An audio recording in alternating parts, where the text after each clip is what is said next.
it easy.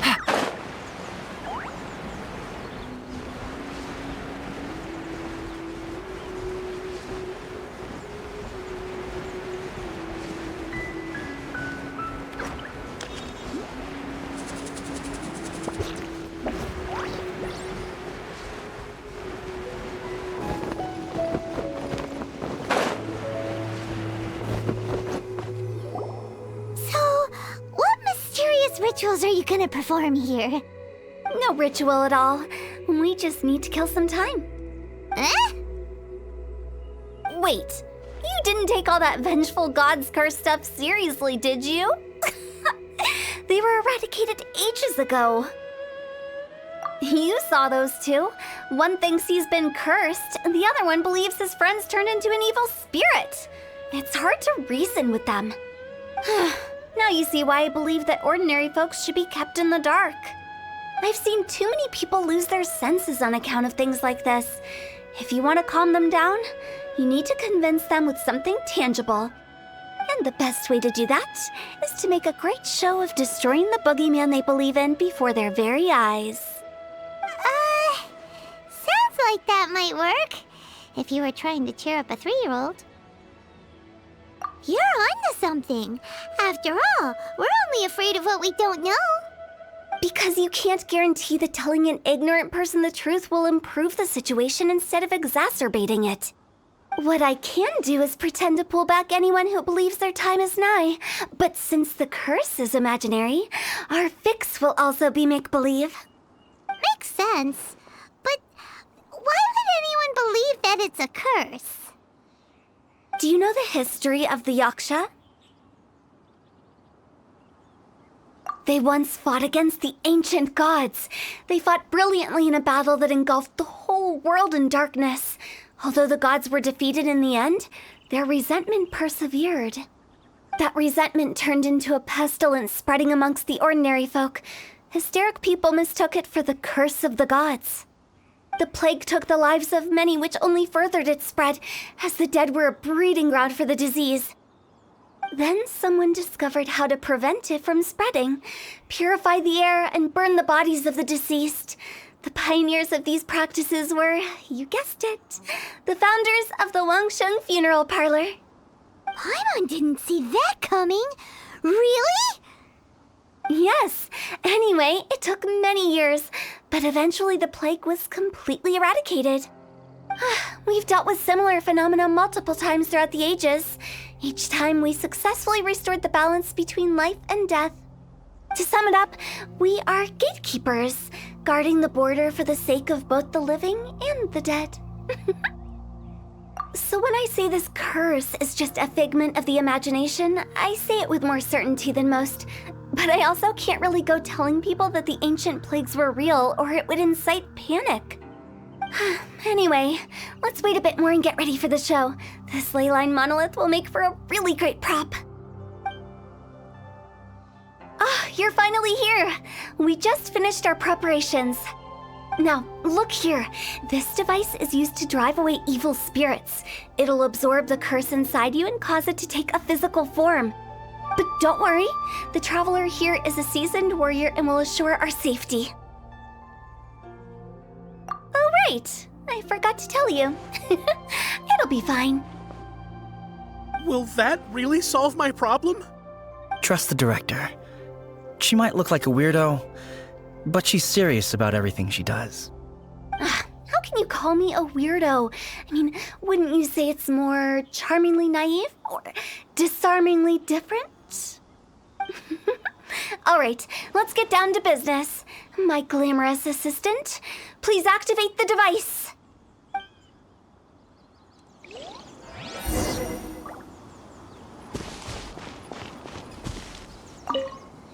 Is it really possible to materialize the curse?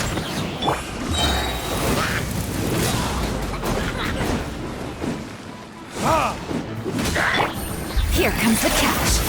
Busted.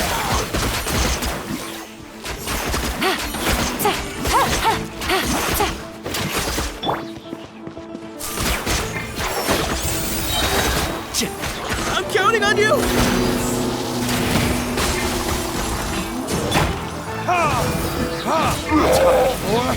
Retribution! Game's up. Fun's over.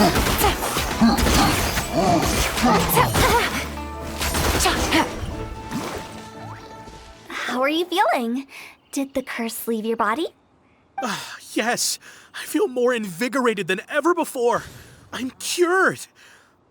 I can't express how grateful I am for your and the Traveler's help.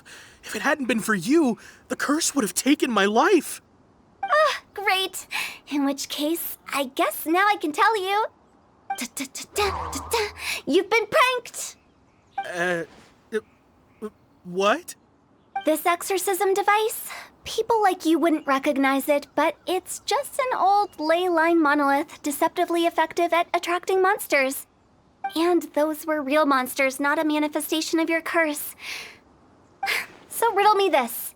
If I didn't do anything to lift the curse, then what's the cause of your sudden recovery? The curse wasn't real? Then why was I sick? Well, you caught a cold, ate something bad, or just scared yourself sick. It's anyone's guess, but I'm leaning towards the last option. Wouldn't be the first time in my career. How unexpected. I also didn't expect that, but still, I'd like to thank you. Don't mention it.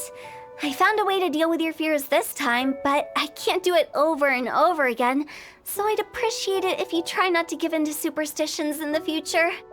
Human life is short. Enjoy it while it lasts. Wow, what a weird thing to say. I shall head back. I'm sorry for troubling you. I feel relieved to see that it wasn't Big G's doing. However, unless he crosses the border, there will be no end to his antics. Since we are done with the matter at hand, can we resume our search for Big G? I believe that won't be needed. He found us first. Big G? I didn't mean to bother you. Any of you. This is Big G? He's just a child? Oh, well, he is a spirit. It's quite normal that he looks just like he did when he left this world. That's not what Paimon imagined when Paimon first heard the name Big G. Let's bring him back to Wangsheng Funeral Parlor. We have much to do.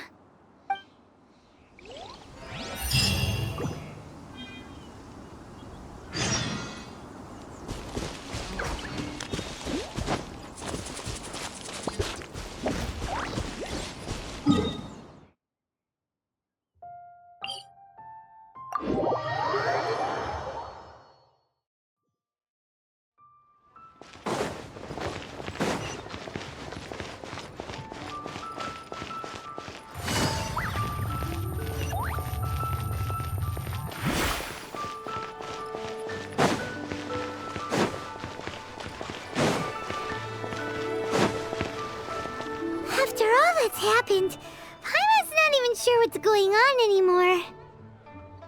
Actually, I'm not surprised in the slightest. Remember what I said? There's only so many evil spirits in this world. It was a twist of fate that made him leave Wuwang Hill in the first place. Now, for some reason, he can't go back. This explanation sounds a bit far-fetched to Paimon. Actually, she pretty much summed it up. Huh? Don't ever question my professional instincts. I just wanted to check up on my friends. That's why I came to Liyue Harbor. I promise I wasn't up to any mischief. I never wanted to scare anyone. A few days ago, some people came to Wuwang Hill on a dare. I heard them saying they'd come from Liyue Harbor, so I followed one of them back and ended up here. It must have been poor Luocheng that you followed. Maybe he didn't notice you, but he could still feel your presence. Now we know what caused his nightmares. I was discovered? Well, I assume so, otherwise he wouldn't have been scared half to death. Yeah, Hu Tao and Meng were searching for you all over the place. Oh, That's because I couldn't find them. It's my first time in Liyue Harbor, and I got lost in the city.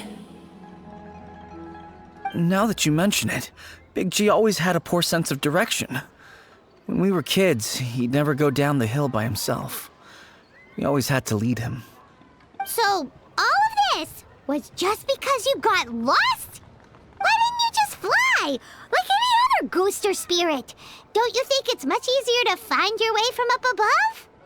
I can't. It's too high for me. I'd get scared. That's right, yes! He used to be so afraid of heights that he wouldn't even so much as look down the hill. You haven't changed a bit. I knew I wasn't supposed to show myself to the living, and with so many people walking around Liyue Harbor, my only choice was to hide. I wouldn't have found you if it weren't for the Leyline Monolith's call. I'm so relieved that you haven't become an evil spirit. Like I said, don't ever doubt my professional instincts. Now, all we have to do is escort this lost child back to Wuang Hill, and we should be done and dusted. But he just said he wanted to visit his friends. Apart from me, there's also Little Wu, Mumu, and Songzi. Well, if that's the case, we can't let him down. We'll ask them all to help us prepare a farewell ceremony for Big G. Meng and I will escort Big G back to Wuang Hill. You meet with those three and ask them for keepsakes to symbolize each one of them during the ritual, then come and find us. They're all friends. Can't we just go there all together? Or maybe we can take Big G to them.